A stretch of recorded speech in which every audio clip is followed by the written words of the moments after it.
What is the definition of human rights? Human rights po are the supreme, inalienable, inherent. Sorry po, na po nag-dictate. Alam na alam po ng aking mga kasamahan. Alam Pasensya po na po ninyo, kaya kaya ko sa tinatanong kanila. ito. This is a very important question. Yes po. Hanggat hindi We do po agree. tayo nagkakaintindihan kung ano yung human right, hindi po natin alam kung ano talaga nababiolate. So I want you to tell us, ano po talaga ang definition ng human right?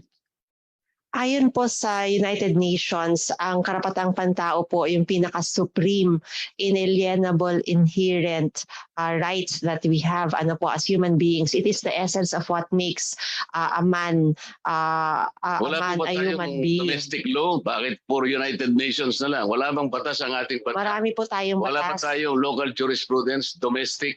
Marami Ano po na yung tayo- pabayanan yes. natin? Kung wala tayong domestic basis, saka na natin kunin yung United Nations. Madam Chair, the Philippine government as well as Congress should draw pride in the fact that we have over the years enacted a lot of legislation, in particular on human rights. Hindi po, And- what is the definition as we see it and as we know it in our local jurisdiction? Ito po, ang karapatang pantao po ay likas sa atin dahil tao po tayo. Kailangan po natin ang karapatang pantao dahil ito po yung nagbibigay ng esensya sa ating pagiging tao. It's what distinguishes us from You are describing animals. it, madam. You are not defining it. Importante pong ma-define natin sapagkat hindi natin alam kung anong nababiolate kung hindi natin kilala. Ano yung nabiolate natin?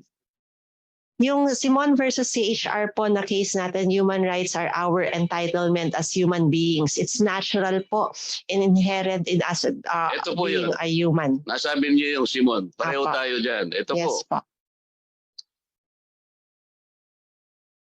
In the case of Simon et al. Versus Commission on Human Rights, GR number 100-150, January 5, 1994. The Supreme Court had the occasion to take judicial notice of the broad definition of human rights as culled from the unassembled Symposium on Human Rights in the Philippines, sponsored by the University of the Philippines in 1977. Human rights include civil rights, such as right to life, liberty and property, freedom of speech, of the press, of religion, academic freedom. Ito po yung sinasabi ko kanina. To form political associations and social rights such as the right to education, employment, and social services. The term civil rights has been defined to include the rights of property, marriage, equal protection of the laws, freedom of contract, or rights pertaining to persons by virtue of his citizenship or to rights capable of being enforced or addressed in a civil action.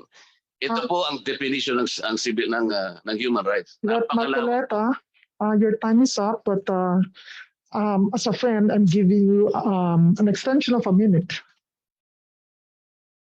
Ano po yun? Ganito po kasi yun eh. Sa dami po nitong human rights na to, kamukha po nang nangyari sa Abu Sayyaf, sa SAC 44, ang tinitingnan lang naman po natin eh.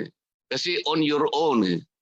You have to investigate, baka sakaling maraming na-violate dito. Marami po talaga eh.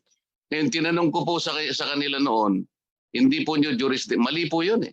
Yes po. Madam Chair, we wish to inform the body that we have investigated such cases and we continue to investigate such cases. In fact, we have also issued condemnatory statements. For SAP 44, we have investigated such. We have provided financial assistance to all such. We regret that it was not made known to the public in the past years, but we have endeavored to remedy it following the intervention of Honorable Marcoleta. Ito po, huli na lang.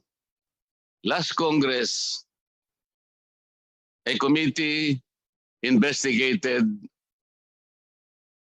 a housing project constructed in Misamis Occidental involving a deputy speaker, involving the powers that be in Misamis Occidental. Ang dami pong mga government offices ang nasangkot doon. DPWH, Commission on Audit,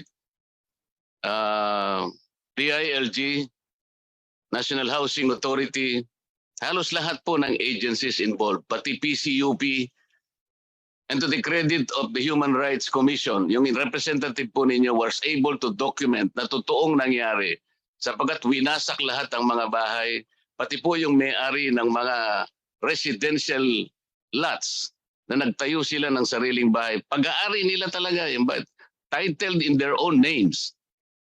Yung congressman doon, sarili niyang constituents, kapitbahay niya, winasak niya ang mga bahay, invoking the right to expropriate. Ang dami pong nalabag na batas. And there is a committee report produced by that committee and upheld,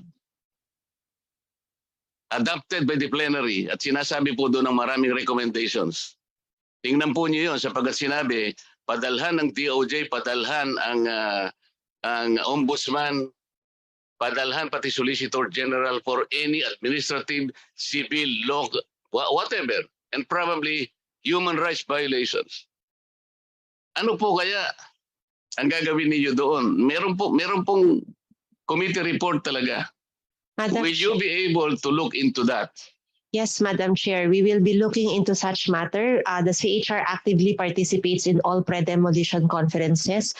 We look into such cases as well and investigate. And if the results of our investigation will point out to liabilities, we will be recommending the filing of charges. And we will look into that report, Madam Chair, and make sure that the recommendations made by Congress will be carried out and acted upon. I will undertake to give her a copy of the committee report, Madam Chair and Madam Defender of the CHR.